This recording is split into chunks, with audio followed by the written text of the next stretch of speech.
ہے، اس کے اندر اتنی برکت نہیں ہوگی کہ آدمی ایک وقت میں ایک گھوڑا استعمال کرے، دوسرے وقت میں دوسرا گھوڑا استعمال کرے، اس کا لباس عمدہ ہو، اس کی خوشبو اچھے ہو، ایسا نہیں ہو سکتا ہے۔ روایتوں میں روایتیں گواہ ہیں کہ حضرت عمر بن خطاب رضی اللہ تعالیٰ عنہ نے تمام صحابہ کی موجودگی میں اس امیر کو گھوڑے سے اتارا اور اس گھوڑے کو مال غنیمت میں ڈال دیا۔ اس کے بعد ان کے کہا کہ آپ کے جسم پر جو کپڑے ہیں ان کپڑوں کو اتار دو۔ روایتیں گواہ ہیں کہ ان کو ٹاٹ کا لباس پہنایا گیا اور کہا آج کے بعد تم ٹاٹ ہی۔ اتنے سخت تھے حکومت کے معاملے میں، اپنے عمال پر، اپنے ان لوگوں پر جو لوگ حضرت عمر بن خطاب سے جڑے ہوئے تھے، جن کو انہوں نے ذمہ داریاں دے رکھی تھی، اتنے سخت تھے کہ آپ خود بازاروں میں جایا کرتے تھے۔ آپ بازاروں میں جاتے اور دیکھتے کہ آدمی رعایا جو ہے، فلاں امیر جو ہے، فلاں دروغہ جو ہے، یہ کیا خرید رہا ہے، کون کون سی چیز لے رہا ہے۔ ایک روایت میں آتا ہے کہ ایک قصبے کا دروغہ ایک قصبے کا ہوتا تھا، ایک بستی کا ہوتا تھا، یہ دروغہ پولیس اور یہ ساری چیزیں حضرت عمر بن خطاب ہی کی جاتی ہیں۔ یہ جو تشکیل دی گئی ہے حکومت کو، جس کو ہم جمہوری حکومت کہتے ہیں، یہ حقیقت میں حضرت عمر بن خطاب ہی کی دین ہے۔ انہی کے دور میں یہ لوگ ہوتے تھے، پولیس کا محکمہ بنا، عدالت کا محکمہ بنا، جگہ جگہ کے سی ایم وغیرہ جو بھی بنائے جاتے ہیں بنائے گئے، یہ سب حضرت عمر بن خطاب۔ حضرت عمر بن خطاب نے دروغہ کو دیکھا کہ یہ کل گوشت لے کر کے گیا، آج پھر دکان پر آیا ہے گوشت لینے کے لیے۔ حضرت عمر بن خطاب رضی اللہ تعالیٰ عنہ نے سزا کے طور پر اس پر 1000 درہم کا ٹیکس بڑھا دیا کہ مدینہ المنورہ میں اتنی غربت ہے، لوگ یہاں اناج کے لیے 2 دن ترس جاتے ہیں، یہ دوسرے دن گوشت لگاتا ہے۔ یہ حضرت عمر بن خطاب کی حکومت تھی۔ حضرت عمر بن خطاب جس طرح سے باہر والوں کے لیے سخت تھے، اپنے گھر والوں کے لیے بھی سخت تھے۔ 22 ہجری میں جب مسلمانوں کا عروج ہوا، بڑے بڑے بادشاہ، بڑے بڑے ملکوں کے، چاہے وہ کیسر و کسریٰ ہو، ایران ہو، فارس ہو، جب تمام پر مسلمانوں کی فتح ہو گئی، سب مسلمانوں کے قبضے میں آ گئے، تو جو وقت کے بادشاہ ہوتے تھے ان کا ایک قافلہ ہے، وہ قافلہ دوسرے بادشاہ کے گھر جایا کرتا تھا ملاقات کرنے کے لیے، آپسی تعلقات کو بڑھانے کے لیے۔ شاہ ایران کا ایک قافلہ حضرت عمر بن خطاب رضی اللہ تعالیٰ عنہ کے بارگاہ میں آیا اور بارگاہ میں اس قافلے میں جس طرح سے مرد تھے اور شاہ ایران تھا، تو شاہ ایران کی جو بیوی تھی، اس بیوی کی کچھ کنیزیں بھی آئی تھی اس وفد میں، اس قافلے میں، اور شاہان ایران کی بیوی نے یہ کہا تھا کہ عمر بن خطاب کا نام میں بہت دنوں سے سنتی ہوں، اے میری کنیزوں، جب تم ان کے یہاں جانا تو ان کے بیوی کے بارے میں پتہ کر کے آنا کہ وہ کیسی خاتون ہیں، وہ کیسے۔ وہ وفد، وہ قافلہ حضرت عمر بن خطاب رضی اللہ تعالیٰ عنہ کی بارگاہ میں آیا اور وہ کنیزیں حضرت عمر بن خطاب کی اہلیہ کی بارگاہ میں گئی اور بتائیں کہ تم کو جو ہے شاہ ایران کی ملکہ جو ہے وہ یاد کرتی ہیں اور آپ کی بارگاہ میں ہدیہ تبریک بھیجا ہے۔ تو جب 2-3 دن 4 دن رہ کر کے گفتگو طویل ہوئی تو حضرت عمر بن خطاب کی اہلیہ نے ایک جوڑا کپڑا اور ایک عطر کی سیسی بطور تحفہ دے دیا ان کنیزوں کو اور کہا کہ جاؤ اور ایران کے بادشاہ کی جو بیوی ہے، ایران کی جو ملکہ ہے، میری طرف سے یہ تحفہ دے دیا۔ وہ کنیز ایران پہنچتی ہیں اور تحفہ دے دیتی ہیں۔ تو چونکہ جب ایک شخص، ایک آدمی دوسرے آدمی کو تحفہ دیتا ہے تو پلٹ کر وہ بھی کچھ نہ کچھ تحفہ دیا کرتا ہے۔ یہ تحفہ جو حضرت عمر بن خطاب کی اہلیہ نے دیا تھا، اپنے ذاتی پیسے سے دیا تھا، اپنی ذاتی ملکیت سے دیا تھا، اس میں نہ تو اسلامی حکومت کا کچھ تھا اور نہ ہی حضرت عمر بن خطاب کا کچھ تھا۔ تو ایران اس وقت بہت مالدار ملک تھا۔ ایران کی ملکہ نے حضرت عمر بن خطاب کی اہلیہ کے لیے جواب میں تحفہ جو تحفے میں بھیجا تو اس میں کچھ ہیرے تھے، سونے اور چاندی تھے، کچھ ریشمی کپڑے تھے۔ آپ اندازہ نہیں لگا سکتے ہیں، اس کے بارے میں کہا جاتا ہے کہ جو تحفہ ادھر سے آیا تھا تقریباً 2000 دینار تھا، تقریباً 2000 دینار کے سامان، سونے چاندی اور جواہرات اس ایران کی ملکہ نے حضرت عمر بن خطاب کو کی اہلیہ کو دیا۔ کس لیے؟ جو انہوں نے کپڑا اور عطر بھیجا۔ اور قاصد آیا، حضرت عمر بن خطاب کی بارگاہ میں گیا، قاصد سے پوچھا آپ کس لیے آئے ہیں؟ قاصد نے کہا کچھ تحفے اور تحائف ہیں جو ایران کی ملکہ نے بھیجا ہے۔ تو حضرت عمر بن خطاب نے کہا ٹھیک ہے، اسے مال غنیمت میں جمع کرو۔ حضرت عمر بن خطاب رضی اللہ تعالیٰ عنہ سے کہنے لگا اے امیر المومنین، یہ مال غنیمت کے لیے نہیں آیا ہے، یہ وہاں کی ملکہ نے آپ کی اہلیہ کو بھیجا ہے۔ میں اجازت چاہتا ہوں کہ آپ کے خانوادے جاؤں اور اپنے کنیزوں سے کہہ کر کے شاہان ایران کی طرف سے جو تحفہ آیا ہے وہ آپ کی اہلیہ کی بارگاہ میں پیش کرا دیں۔ حضرت عمر بن خطاب رضی اللہ تعالیٰ عنہ پوچھنے لگتے ہیں تحفے میں کیا ہے؟ وہ قاصد دکھانے لگتا ہے کہ تحفے میں یہ سامان اور اس کے ساتھ یہ اونٹ بھی ہے۔ حضرت عمر بن خطاب رضی اللہ تعالیٰ عنہ اپنے منصب عدالت پر بیٹھے ہیں، کھڑے ہو جاتے ہیں کہ چلو میں تمہارے ساتھ چلتا ہوں اور یہ تحفہ تم میری اہلیہ کو۔ عزیزان ملت اسلامیہ، روایتیں گواہ ہیں کہ حضرت عمر بن خطاب اپنی اہلیہ کے اپنے گھر گئے اور اپنی اہلیہ سے کہا کہ ایران کی ملکہ نے تمہیں اتنا بے قیمتی تحفہ کیوں بھیجا؟ کس لیے یہ تحفے و تحائف آئے ہیں؟ آپ کی اہلیہ کہنے لگتے ہیں شوہر انعامدار، میں نے تحفے میں بھیجا تھا، انہوں نے بھی تحفے میں بھیجا ہے، اس میں تو کوئی قباحت نہیں ہے شریعت کے اعتبار سے، اس میں تو کوئی حرج نہیں ہے۔ ہمارے نبی نے بھی فرمایا ہے کہ ایک دوسرے کو تحفے دیا کرو، اس سے محبت بڑھتی ہے، اس سے عقیدت بڑھتی ہے۔ ہم نے بھی جو تحفہ دیا ہے اسی نیت سے دیا ہے کہ ہماری اور ان کی محبت بڑھے گی، ہماری اور ان کی الفت بڑھے گی۔ حضرت عمر بن خطاب رضی اللہ تعالیٰ عنہ جلال میں آ جاتے ہیں اور کہتے ہیں کہ ابن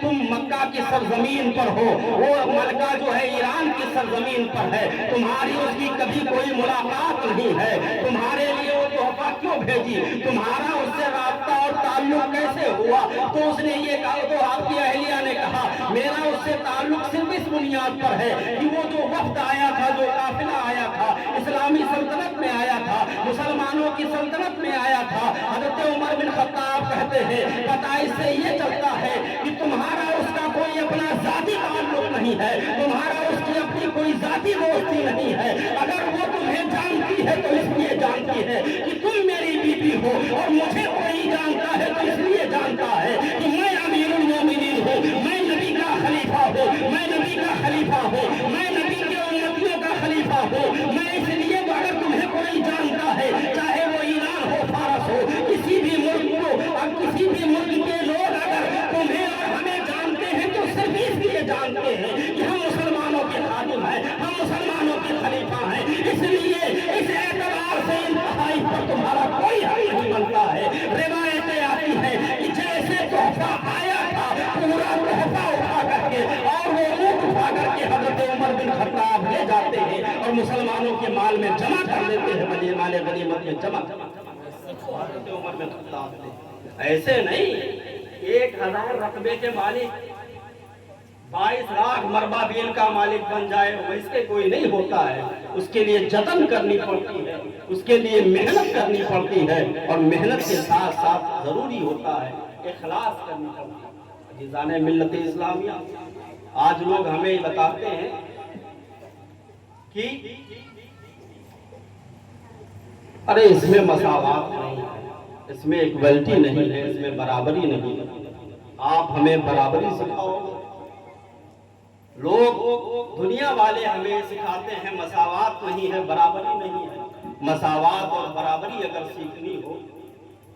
تو آؤ حضرت عمر بن خطاب رضی اللہ تعالیٰ عنہ کا یہ واقعہ سنو۔ حضرت عمر بن خطاب رضی اللہ تعالیٰ عنہ کا ایک غلام تھا، حبشی تھا۔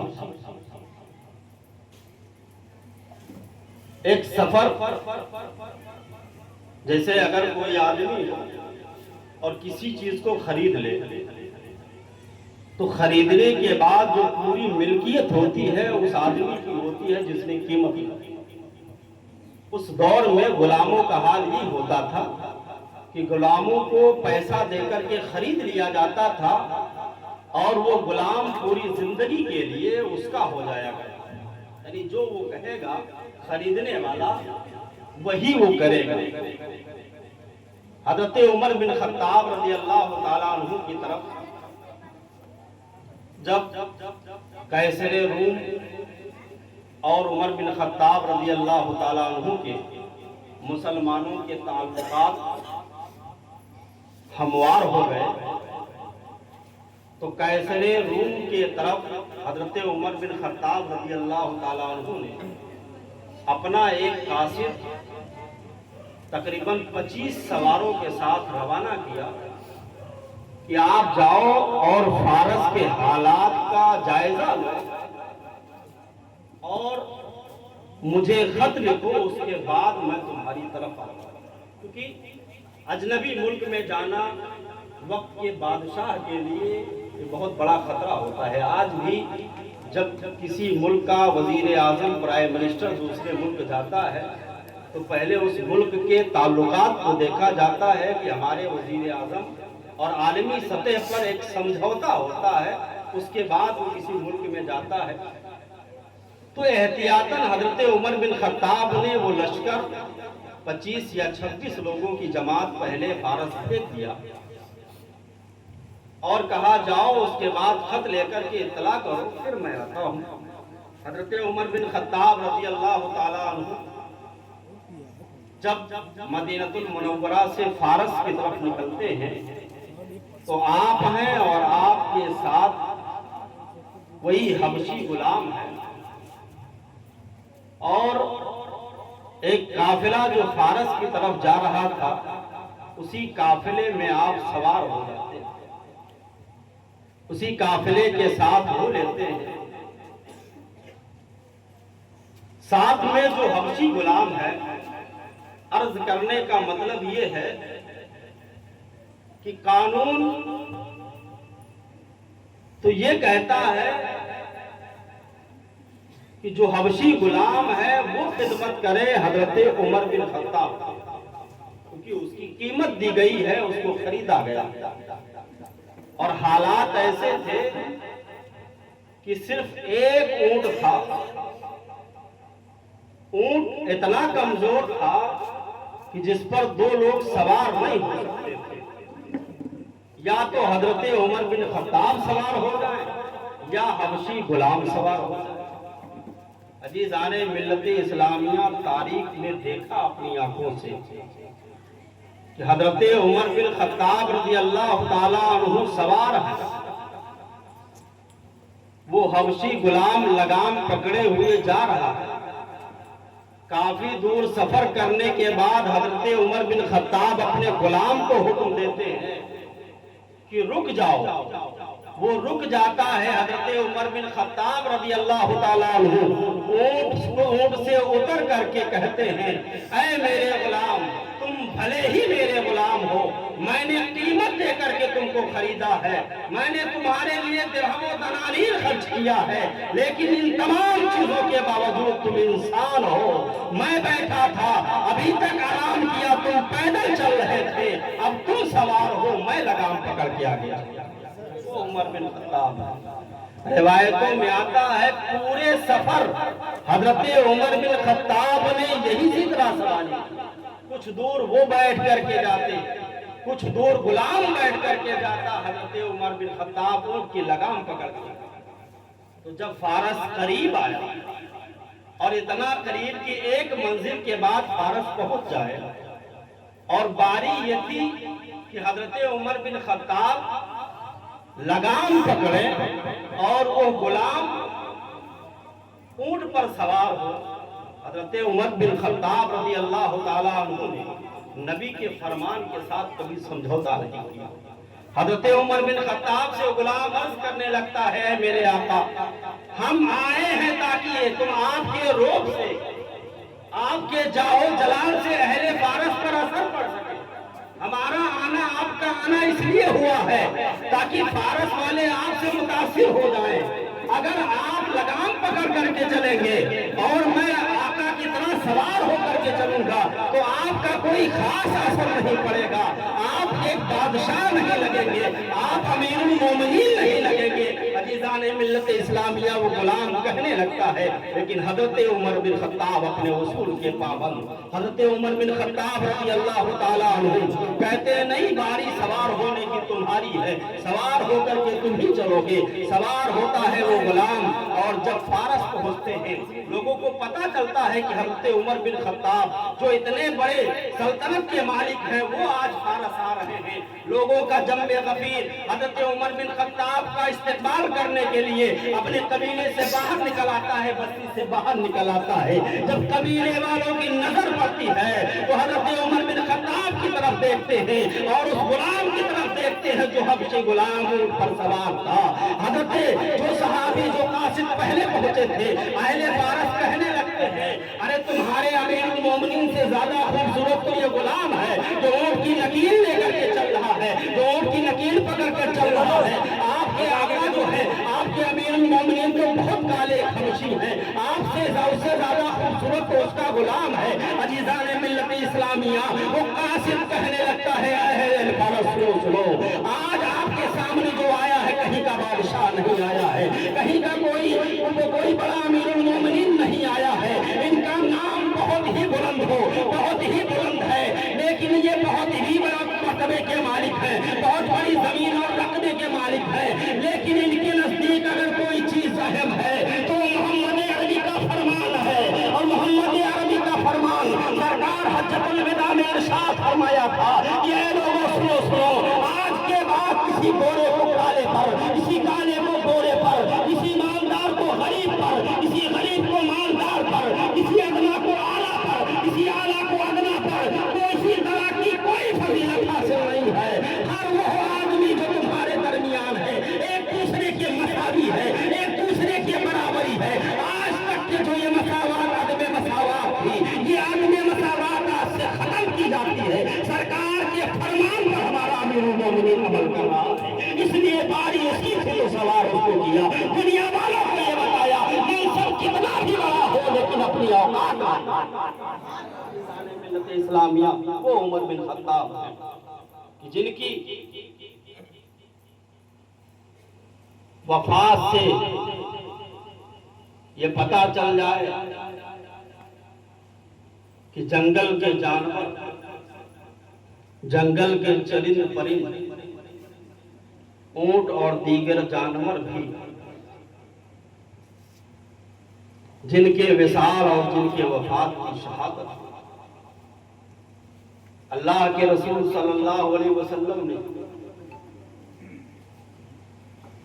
ایک موقع پر ارشاد فرمایا تھا کہ آپ اور آپ کے ساتھ حضرت عمر بن خطاب، حضرت ابو بکر صدیق رضی اللہ تعالیٰ عنہ اور حضرت عثمان غنی تھے۔ احد پہاڑ پر جب چڑھتے ہیں تو وہ کپ کپانے لگتا ہے۔ سرکار فرماتے ہیں احد رک جا، تجھ پر ایک نبی کا اور ایک اس کے دوست کا اور 2 شہیدوں کا ہوا۔ ان 2 شہیدوں میں سے ایک شہید حضرت عثمان غنی اور دوسرے شہید حضرت عمر بن خطاب۔ ایک روایت میں ترمذی کی حدیث ہے کہ حضرت عمر بن خطاب رضی اللہ تعالیٰ عنہ دعا جب کرتے تھے تو دعا کرتے تھے اللہم ارزقنی شہادت وجعلنی موطن مکان مدینہ۔ کہ اے اللہ تو مجھے شہادت عطا اور میری موت کی جگہ بنا، وجعل مکان موتی بالمدینہ، اور میرے موت کی جگہ مدینہ المنورہ۔ حضرت مغیرہ بن شعبہ رضی اللہ تعالیٰ عنہ ہیں، صحابی رسول ہیں۔ ان کا ایک غلام تھا اور وہ غلام کا نام ابو لولو تھا، جو مجوسی تھا۔ اس زمانے میں غلاموں کو خریدنے، رکھنے اور ان سے کام لینے کا دور تھا۔ غلام اگر کچھ نہیں جانتا تھا، کوئی ہنر نہیں جانتا تھا، تو اس سے کھیتی وغیرہ کروائی جاتی تھی، اور اگر ہنر جانتا تھا تو اس سے یہ کہہ دیا جاتا تھا کہ جاؤ تم کام کرو اور تمہاری جو آمدنی ہو اس آمدنی سے مجھے اتنا پرسنٹ دے دو۔ حضرت مغیرہ بن شعبہ رضی اللہ تعالیٰ عنہ کا جو غلام تھا ابو لولو، یہ اعلیٰ درجے کا لوہار اور بڑھئی تھا۔ لوہار گری اور بڑھئی گری بہت اچھی طریقے سے جانتا تھا۔ تو اس پر حضرت مغیرہ بن شعبہ نے 10 درہم یومیہ کہہ دیا تھا کہ تم روزانہ کے اعتبار سے مجھے 10 درہم دیا کرو، جو ایک بہت چھوٹی رقم تھی۔ حضرت عمر بن خطاب امیر المومنین تھے۔ وہ شخص ابو لولو حضرت عمر بن خطاب کے پاس جاتا ہے اور کہتا ہے کہ اچھا یہ مجوسی تو تھا، لیکن مجوسی کے ساتھ ساتھ اپنے اسلام کو بھی ظاہر کرتا ہے۔ حضرت عمر بن خطاب رضی اللہ تعالیٰ عنہ سے کہا کہ میرے مالک مغیرہ بن شعبہ ہیں اور وہ میری کمائی سے زیادہ مجھ سے قیمت وصول کرتے ہیں، آپ میرے اوپر لگے اس جزیے کو کم کروا دیجیے۔ تو حضرت عمر بن خطاب رضی اللہ تعالیٰ عنہ نے اس سے کہا کہ تم سے کتنا لیتے ہیں؟ تو اس نے کہا کہ 10 درہم یومیہ، یعنی روزانہ کا 10 درہم۔ تو حضرت عمر بن خطاب رضی اللہ تعالیٰ عنہ نے فرمایا کہ تم اعلیٰ درجے کے بڑھئی ہو، لوہار گیری بھی تمہیں اچھے سے آتی ہے، تم اچھی قیمت کما رہے ہو، تمہارے لیے 10 درہم دینا کوئی بڑی بات نہیں ہے، تمہارے آقا ہیں اگر کہتے ہیں تو تم دو۔ اس بات سے اس کو بڑی دلشکنی ہو گئی اور اس نے حضرت عمر بن خطاب سے فرمایا کہ میں آپ کے لیے ہوا سے چلنے والی ایک چکی بناؤں گا اور ایک ایسی چیز بناؤں گا جس سے آپ کو دنیا یاد آئے گا۔ جب وہ چلا گیا تو حضرت عمر بن خطاب نے اپنے چند جانثاروں سے کہا کہ یہ لڑکا مجھے موت کی دھمکی دے کر گیا۔ ابو لولو جاتا ہے، ایک خنجر تیار کرتا ہے اور اسے زہر آلود کرتا ہے، زہر میں جلاتا ہے۔ فجر کا وقت ہوتا ہے، ابو لولو پہنچتا ہے حضرت عمر بن خطاب رضی اللہ تعالیٰ عنہ، چونکہ اپنے حوض تکبیر کے وقت سے نکل کر کے آتے تھے امامت کے لیے، جب وہاں پہنچتا ہے تو آپ پر 3 طرح سے وار کرتا ہے، ایک سینے پر اور ایک پیٹ پر اور ایک پیٹھ پر۔ اور جب صحابہ اس کی طرف بڑھتے ہیں تو وہ تقریباً درجن سے زیادہ صحابہ کو زخمی کر دیتا ہے، اور اس کے اس زخم سے 6 صحابہ کرام، ایک حضرت عمر بن خطاب رضی اللہ تعالیٰ عنہ اور 6 مزید صحابہ کرام شہید ہو گئے۔ حضرت عمر بن خطاب کافی زخمی ہو جاتے ہیں، حضرت عبد الرحمن بن عوف ہوتے ہیں، چونکہ سورج نکلنے کا وقت ہو رہا ہے اور آپ چھوٹی رکعتیں، چھوٹی امامت کرتے ہیں اور نماز پڑھاتے ہیں۔ حضرت عمر بن خطاب رضی اللہ تعالیٰ عنہ کے جسم میں چونکہ خون پورے طرح سے پہنچ چکا تھا، خون گر چکا تھا اور زہر آلود ہو چکا تھا، تو ایسے موقع پر اب ان کے سامنے بھی ایک موقع آتا ہے کہ امور خلافت کسی کو دے دی جائے، لوگوں نے مشورہ دیا کہ آپ اپنے بیٹے حضرت عبداللہ ابن عمر کو خلیفہ بناؤ اور اپنے بعد انہی کو جانشین بناؤ۔ تو حضرت عمر بن خطاب نے فرمایا کہ عبداللہ ابن عمر جو اپنے گھر کے مسائل نہیں سلجھا سکتے ہیں، وہ محمد رسول اللہ کے مسائل کیسے سلجھا سکتے ہیں؟ اللہ تبارک و تعالیٰ کے حکم کی جو ذمہ داری ہے وہ بھلا کیسے نبھا پائے؟ حضرت عمر بن خطاب رضی اللہ تعالیٰ عنہ حضرت عبد الرحمن ابن عوف اور چند صحابہ کو اکٹھا کیا، جن میں حضرت عثمان غنی، حضرت مولا علی، حضرت طلحہ، حضرت زبیر، حضرت سعد بن ابی وقاص اور حضرت عبد الرحمن ابن عوف رضی اللہ تعالیٰ عنہ۔ ان صحابہ کو بلایا اور فرمایا کہ میرے اندر اتنی وسعت نہیں ہے، میرے اندر اتنی طاقت نہیں ہے کہ میں ان تمام صحابہ میں سے کسی ایک کو متعین کروں، اس لیے امور خلافت آپ صحابہ کرام، آپ 6 صحابہ کرام کے ہاتھ میں، آپ جس کو چاہیں اپنا خلیفہ متعین کریں۔ عزیزان ملت اسلامیہ، یہ اختیار دے کر کے 10 سال 6 ماہ کچھ دنوں کی سلطنت میں اسلام کے احکامات اور اثر و رسوخ کو عالم اسلام اور اسلام کے علامہ دیگر ممالک میں پھیلا کر کے 63 سال کی عمر میں آپ اس دنیا کو، دار فانی کو سے رخصت ہو جاتے ہیں، اور ایک سچا مجاہد جن کی خلافت کو سنہرے الفاظ میں، اچھے الفاظ میں تاریخ کی کتابوں میں آپ پائیں گے کہ آپ دنیا کی تاریخ میں کوئی حضرت عمر بن خطاب جیسا سیاست تھا اور ان کے جیسا کوئی حکمراں نہیں دکھا سکتی دنیا کی کوئی تاریخ۔ عزیزان ملت اسلامیہ، 10 منٹ 20 منٹ کا ٹائم اور لیں گے، کیونکہ دن بھی ختم ہو رہے ہیں اور واقعات بھی بچے ہوئے ہیں۔ نہ زیادہ، بہت مختصر روشنی میں نے ڈالی ہے حضرت عمر بن خطاب پر، ورنہ 2.5 سے 3 گھنٹے کا مضمون ہے ہمارے پاس کہ حضرت عمر بن خطاب پر بولا جا سکے، لیکن کچھ واقعات پچھلے سال ہو گئے تو ان کو میں نے چھوڑ دیا، اس سے پہلے جو ہوئے تھے ان کو بھی چھوڑ دیا، تاکہ زیادہ سے زیادہ ہو سکے تو بہتر ہوگا۔ اس کے بعد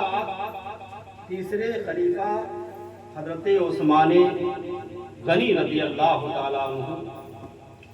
ہیں۔ حضرت عثمان غنی رضی اللہ تعالیٰ عنہ کی حیات طیبہ کو آپ دیکھیے تو حضرت آدم علیہ السلام سے لے کر کے اور ہمارے نبی پاک صلی اللہ علیہ وسلم تک کوئی ایسا شخص نہیں گزرا جس کے نکاح میں نبی کی 2 بیٹیاں ہیں۔ یہ حضرت عثمان غنی رضی اللہ تعالیٰ عنہ کی تنہا سعادت ہے، تنہا یہ ان کی خوش نصیبی ہے کہ ہمارے نبی کی یکے بعد دیگرے 2 بیٹیاں آپ کے نکاح، اور ایک موقع پر تو سرکار نے فرمایا کہ اگر میرے پاس 40 بیٹیاں ہوتی تو یکے بعد دیگرے ہم سب حضرت عثمان غنی کے نکاح۔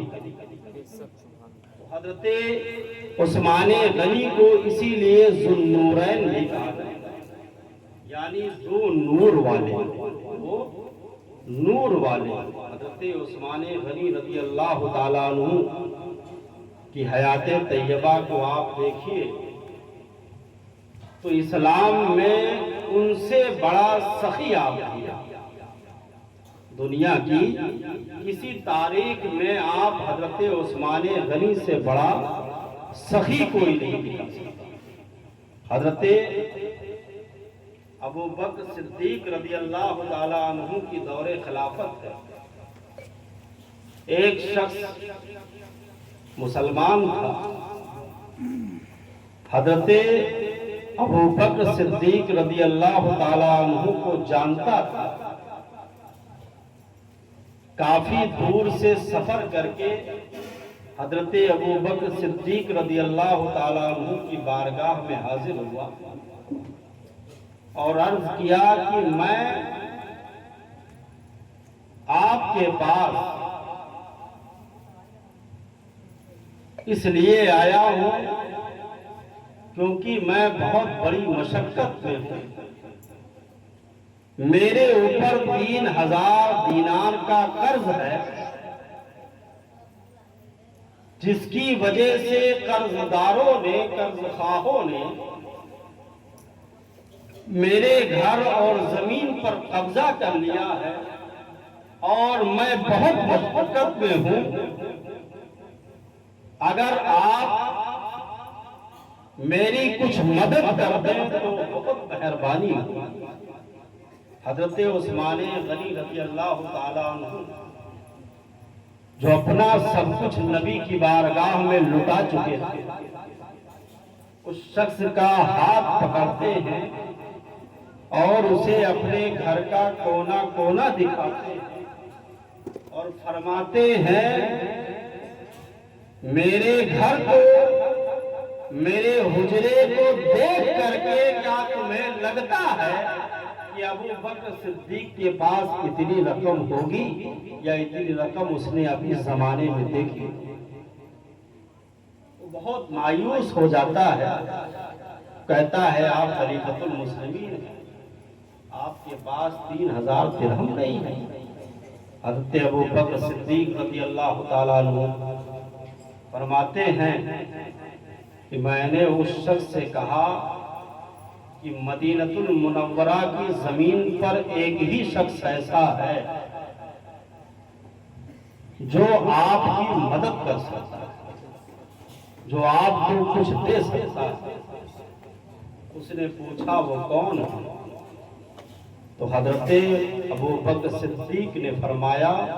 کہ تم عثمان غنی کے گھر چلے جاؤ، وہی تمہاری مدد کر سکتے ہیں۔ اللہ تبارک و تعالیٰ نے حضرت عثمان غنی کو بے پناہ دولت عطا کی تھی، اور اتنی دولت، اتنی برکت کہ لوگ چلے گئے، کئی سو سال گزر گئے، تقریباً 1500 سال گزر گئے، لیکن حضرت ابو بکر صدیق کی دولت آج بھی چلتی ہے اور قیامت تک چلتی رہے گی، کیونکہ ان کو دعا جو دی ہے وہ ہمارے نبی نے دی ہے۔ جیسے عشرہ کے وقت جب مسلمانوں کو ضرورت تھی کہ ان کے جنگ کے لیے 1000 سوار تیار کیے جائیں، 1000 سوار تیار کرنے کا مطلب یہ ہوتا ہے کہ 1000 گھوڑے ہوں، 1000 جو جنگی آدمی پہنتا ہے، یعنی جتنے اسلحے اس کے پاس ہوتے ہیں، تلواریں ہو گئی، زرہیں ہو گئی، ایک لوکھن کا کپڑا ہو گیا اور اس کے ساتھ ڈھال ہو گئی، تیر ہو گئی، کمان ہو گئی، یہ ساری چیزیں 1000 کی ضرورت تھی۔ ایسے موقع پر جب نبی نے لوگوں سے کہا تھا کہ اسلام کی بڑھ کر کے مدد کرو، تو حضرت عثمان غنی کھڑے ہوتے ہیں اور کہتے ہیں کہ 200 سواروں کو میری طرف سے۔ سرکار تھوڑی دیر بعد پھر کھڑے ہوتے ہیں، پھر حضرت عثمان غنی فرماتے ہیں 200 میں 200 اور بڑھا دیے جائیں، اور صحابہ کے بعد جتنا تھا وہ دے چکے تھے، لیکن ابھی بھی کوئی میعاد پوری نہیں ہوئی تھی، 1000 سواروں کی ضرورت تھی۔ عزیزان ملت اسلامیہ، آخری بار جب عثمان غنی کھڑے ہوتے ہیں تو عرض کرتے ہیں، اے اللہ کے رسول صلی اللہ علیہ وسلم، میری غیرت کو یہ گوارا نہیں ہے کہ میرا محبوب کھڑے ہو کر کے بار بار سوال کرے، بار بار لوگوں کو مانگے۔ آپ کو 1200 جتنے سواروں کی ضرورت ہے عثمان غنی سب کو دے۔ اللہ کے رسول صلی اللہ علیہ وسلم نے آپ کو دعا دی تھی، برکت دی، اور اس کے ساتھ ساتھ دو موقع ایسے آئے جہاں حضرت عثمان غنی رضی اللہ تعالیٰ عنہ نے اسی دنیا میں اپنے لیے جنت کو خرید لی۔ ایک موقع تو یہی جیسے اسرا کا تھا، سرکار نے جیسے اسرا میں دینے کے بعد فرمایا تھا کہ عثمان آج کے بعد جو کچھ کرے اللہ تعالیٰ اسے معاف فرما دے گا، اس نے اپنے لیے جنت خرید لی۔ اور دوسری وقت جب مدینہ المنورہ ہجرت کر کے مسلمان گئے تھے تو ان کے لیے حضرت عثمان غنی نے بیر روما خرید کر کے مسلمانوں کو ہدف دے دیا تھا، تو اللہ کے رسول نے فرمایا تھا عثمان غنی نے جنت خرید لی۔ تو اللہ تبارک و تعالیٰ نے انہیں بے پناہ دولت نوازی کی، لیکن دولت کے ہونے کے ساتھ ساتھ آپ جب دولت آتی ہے تو آدمی پاگل ہو جاتا ہے، کہاں خرچ کرنا ہے، کیسے خرچ کرنا ہے اسے پتہ ہی نہیں۔ وہ شخص جو حضرت ابو بکر صدیق کی بارگاہ میں آیا تھا، حضرت ابو بکر کے بتانے کے مطابق جب ان کے گھر میں پہنچتا ہے حضرت عثمان غنی کے، تو دروازے پر کھڑا ہوتا ہے، اندر سے آواز آتی ہے، حضرت عثمان غنی رضی اللہ تعالیٰ عنہ اپنے بیٹوں سے کہہ رہے ہیں کہ تم لوگ دودھ میں شہد ملا کر کے مت پیا کرو۔ کیا کہہ رہے ہیں؟ دودھ میں شہد ملا کر کے مت پیا کرو، کیونکہ اس زمانے میں دودھ بھی بڑی نعمت تھی اور شہد بھی بڑی نعمت تھی۔ تو حضرت عثمان غنی اپنے بچوں سے یہ کہہ رہے تھے کہ تم لوگ دودھ میں شہد ملا کر کے مت پیا کرو۔ تو جب اس شخص نے سنا کہ یہ مجھے 3000 کا قرض کیسے دے گا،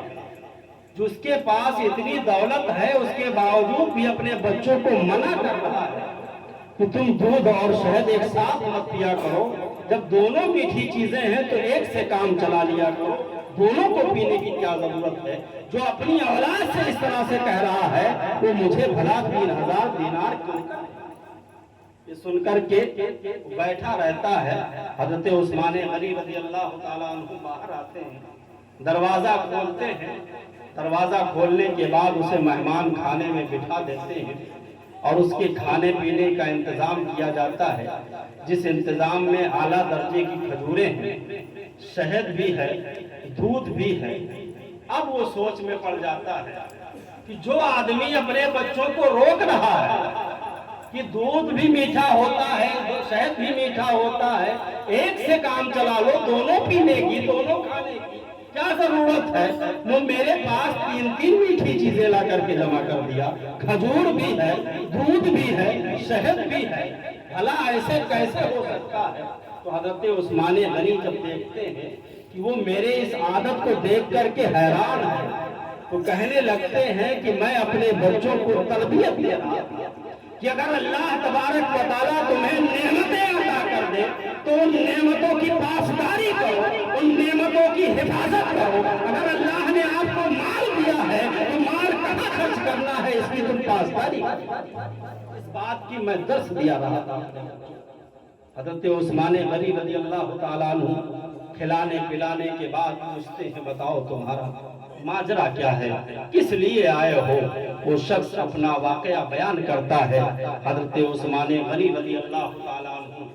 بڑے عزت و احترام کے ساتھ ایک اونٹ تیار کرواتے ہیں، اپنے غلام کو حکم دیتے ہیں کہ جاؤ جتنی چیزوں کی ضرورت ہے ان تمام چیزوں کو مہیا کیا جائے۔ روایت میں اس سخاوت کی مثال نہیں ملتی ہے کہ حضرت عثمان غنی رضی اللہ تعالیٰ عنہ کو نے اس شخص کو جتنی چیز دی تھی اگر ان کی گنتی پہ آ جائے، اس نے بتایا تھا کہ مجھے 3000 دینار کی ضرورت ہے۔ حضرت عثمان غنی نے ایک بڑا سا کجاوا تیار کیا، ایک بڑا سا گٹھر تیار کیا، اور گٹھر تیار کرنے کے بعد ایک عرب کا اعلیٰ نسب کا اونٹ بھی آپ نے سامنے کھڑا کر دیا، اور اس کے بعد میں اس گٹھر کو اونٹ پر رکھا جاتا ہے۔ اس شخص سے کہا جاتا ہے کہ تم جاؤ اور اس اونٹ کو اپنے ساتھ لے کر کے جاؤ۔ تو کہنے لگتا ہے کہ آپ نے جو مجھے عطا کیا ہے،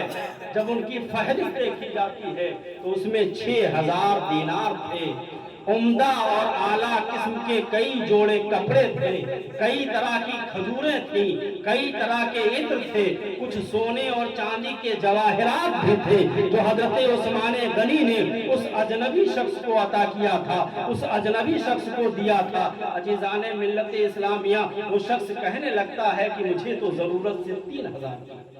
اتنا کیوں دے رہے ہیں؟ اس کے ساتھ ساتھ اونٹ دینے کی ضرورت کیا ہے؟ میں نہ اونٹ چلا پاتا ہوں، میں اونٹ لے کر کے جاؤں گا کیسے؟ عزیزان ملت اسلامیہ، حضرت عثمان غنی اور اس کو واپس کیسے لے کر کے آؤں گا؟ آپ نے سامان دے دیا، یہ تو واپس نہیں لانا ہے، لیکن جو اونٹ دیا ہے جس پر میں سوار ہو کر کے جاؤں گا، اس کو تو واپس لانا پڑے گا۔ میں اس کو چلانا بھی نہیں جانتا ہوں، میں واپس کیسے لاؤں گا؟ عزیزان ملت اسلامیہ، حضرت عثمان غنی رضی اللہ تعالیٰ عنہ نے فرمایا کہ سنو، تم اونٹ لے جاؤ، اونٹ بھی لے جاؤ، اور اس کو بھی واپس لانے کی ضرورت نہیں ہے، اور اگر تم چلا نہیں سکتے ہو تو میرے یہ غلام کھڑے ہیں، ان غلاموں میں سے ایک غلام بھی لے جاؤ، جو اب تک تو میرا غلام تھا آج وہ تمہارا غلام ہے۔ یہ حضرت عثمان غنی کی سخاوت ہے۔ جب حضرت ابوبکر صدیق رضی اللہ تعالیٰ عنہ کی ملاقات حضرت عثمان غنی، تو حضرت ابوبکر صدیق رضی اللہ تعالیٰ عنہ، کیونکہ سب اللہ والے جانتے ہیں، اللہ والے تھے، ایک دوسرے کے حالات جانتے تھے، ایک دوسرے کے بارے میں جانتے تھے، تو حضرت عثمان غنی رضی اللہ تعالیٰ عنہ حضرت عمر بن خطاب رضی اللہ تعالیٰ عنہ تھے۔ کسی نے مجمع میں پوچھ لیا، ایک اجنبی شخص ہے، ایک اجنبی آدمی ہے، آپ کو اتنا نوازنے کی ضرورت کیا ہے؟ حضرت عثمان غنی نے جو جواب دیا تھا آب زر سے لکھنے کے لائق ہے۔ حضرت عثمان غنی رضی اللہ تعالیٰ عنہ نے فرمایا کہ سنو سنو، وہ آدمی جو آیا تھا بھلے ہی اجنبی تھا، نہ ہم جانتے تھے نہ آپ جانتے تھے، لیکن وہ آیا کہاں تھا؟ وہ مدینہ النبی میں آیا تھا، وہ ہمارے نبی کے شہر میں آیا تھا تو کچھ سوچ کر کے آیا ہوگا، کچھ مان کر کے آیا ہوگا۔ اگر نبی کے دیار میں کوئی شخص آئے اور خالی ہاتھ چلا جائے تو عثمان کی ایسی دولت نہیں چاہیے کہ نبی کے امتی کو نہ دے سکے، نبی کی نخانواتے میں جو مانگنے آئے اگر اسے نہ دے سکے تو عثمان کی دولت ملت اسلامیہ، یہ حضرت عثمان غنی رضی اللہ تعالیٰ عنہ کی سخاوت ہے۔ حضرت عثمان غنی رضی اللہ تعالیٰ عنہ چاہے دین کا معاملہ ہو یا دنیا کا معاملہ ہو یا مدد کا معاملہ ہو، ایثار و قربانی کا معاملہ ہو، تو اللہ تبارک و تعالیٰ نے انہیں اس قدر سخی بنایا تھا کہ آپ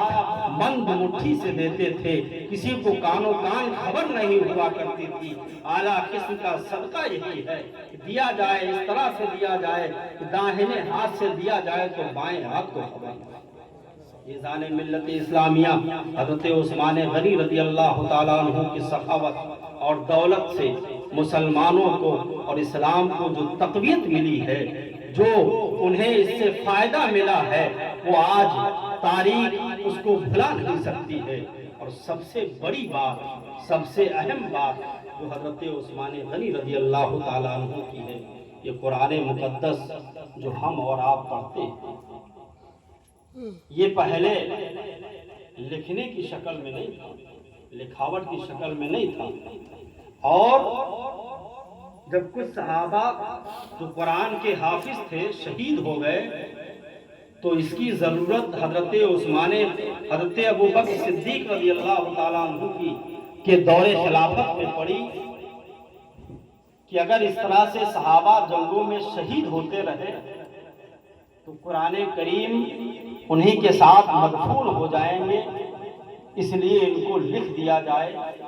تو اس وقت چونکہ کاغذ قلم یہ سب موجود نہیں تھا،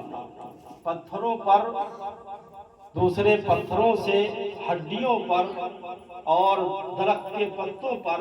ایک ایک دو دو آیتیں لکھ کر کے اکٹھا کی گئی تھی۔ ان تمام کو حضرت عثمان غنی نے اپنے دور میں اکٹھا کیا، اور جو ترتیب قرآن کی ہم دیکھ رہے ہیں سورہ فاتحہ سے والناس تک کے، وہ ساری ترتیب حضرت عثمان غنی کے دورے کی۔ حضرت عثمان غنی نے اس شکل میں ہمارے سامنے پیش کر دیا کہ ہم اسے اور امت اسے پڑھ سکے، اسے یاد کر سکے۔ تو اسی لیے حضرت عثمان غنی کا ایک لقب جامع القرآن،